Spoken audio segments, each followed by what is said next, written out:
about what's happening with your friends who also love their jobs, is that, a lot of this boils down to stress, stress in our lives and inflammation in our bodies as a result of some of that. Stress comes in a couple of different forms. One of them is a positive form of stress. It's called eustress.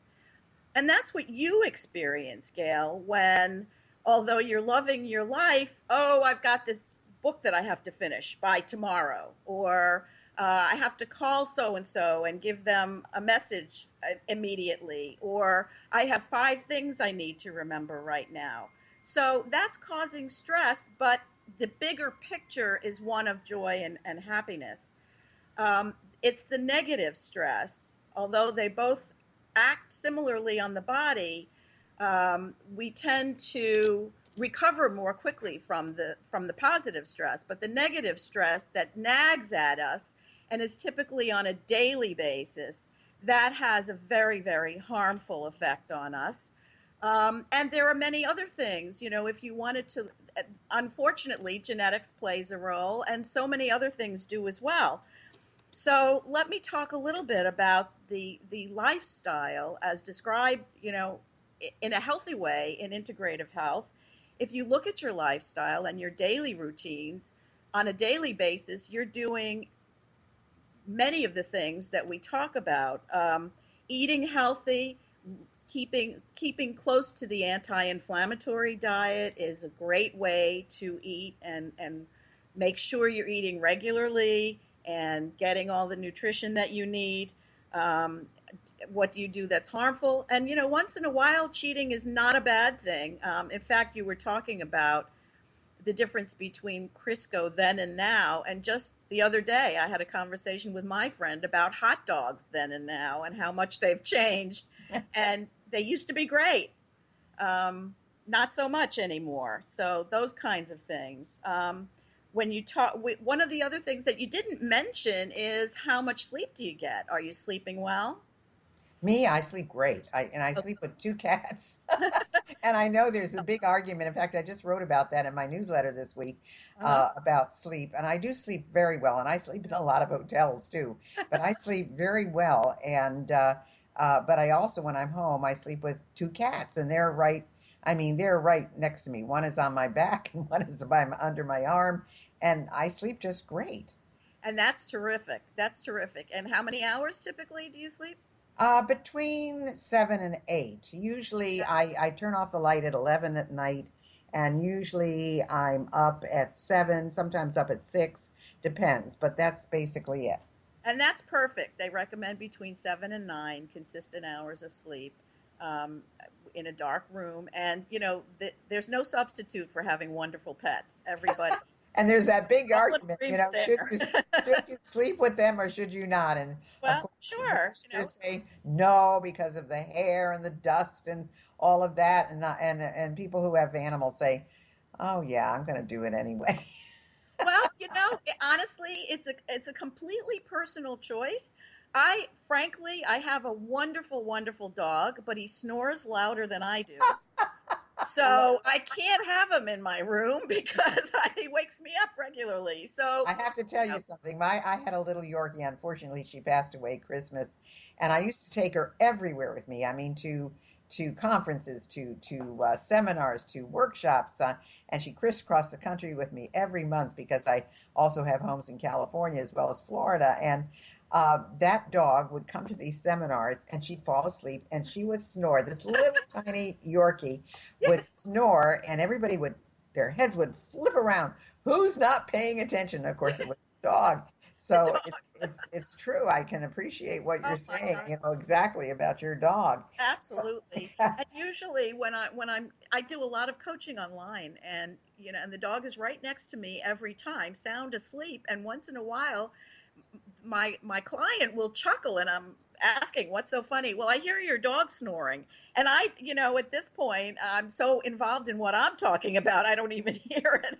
So, but Right. But yeah, we occasionally have my cat being a guest on my show as well because he'll that's come up great. and he'll start meowing, and he's a Siamese, so that's why you can always hear him pretty loudly. That's Well, great. another thing that I'm interested in with you, Judy, is how would you say that you are different from other people who call themselves life coaches? I certainly know the work you're doing is different because I don't know a whole lot of people working with brain injury survivors, but um, how do you position yourself differently and how do you get your clients? Well, again, this integrative health piece um, gives me a very different perspective on how to approach my clients. There's that also. Looking at a daily behavior and encouraging my clients to look at their lives and get them into balance. It also addresses the fact that there are many, many other alternatives out there beyond traditional medicine. And I'm not saying anything negative about traditional medicine. Please don't misunderstand. There certainly is a need for that in many, many instances. But when those things aren't working, then we can look at alternatives like essential oils, like acupuncture, like botanicals, all of those other things. And, with a brain injury or with any kind of an unpleasant condition, may come pain, may come other kinds of issues, migraines, dizziness, things like that, that maybe can be remediated in some other ways as well. Or find some combination of those things that may work better, or at least put you in a maintenance position. But I did want to make a comment before we move too far afield from that, and that you were talking about the exercising, and I guess you've heard by now that sitting is the new smoking, that it's that harmful to just sit still. So now, when they talk about exercising, they'll say, even if you just move, even if you just get up every 15 minutes and walk around and do something, or take a quick brisk walk during the day, all of that is stimulating the blood flow and getting the blood flowing. And, brain needs blood as much as the rest of the body does, if not more. So, that's an important piece as well. How I get my clients is through advertising, through social media, and appealing to the groups that have traumatic brain injury survivors involved and those kinds of things. Presenting at conferences and so forth. That's the So, kind. so if people wanted to find you, Judy, how would they get in touch with you? What's your website? My website is Mind Brain Awareness, which is all one word, .com. Mind, brain, Mind, MIND, Mind Brain Awareness brainawareness.com. .com, and my email is Judith at mindbrainawareness.com. Fantastic, because people who are listening, you're all over the world. Yes. Judith can be contacted. I mean, you can work over Skype. You can work any way you'd like. I mean, don't think that she has to be right next to you. It's very important for you to realize that you can work with someone like Judith all through the phone if you have to. So it's just something that I want everybody to be aware of. So, are there any last minute things that we've got about 2 minutes left, Judy. Any particular things that you would like to add to what we've talked about? Well, I certainly want to reiterate the concept of self care and looking at your entire situation, which is something that I do frequently. Things like your environment, things like your relationships, which is a very important aspect. And, even up to where are your values and beliefs? Are you mindful? Do you meditate? All of those things encourage your brain to be working. And I do want to say, because I've heard this so frequently, I have to negate it, that doing crossword puzzles daily is not the answer. Please let me reinforce that, because so many people will say that to me. Even my own mom said it.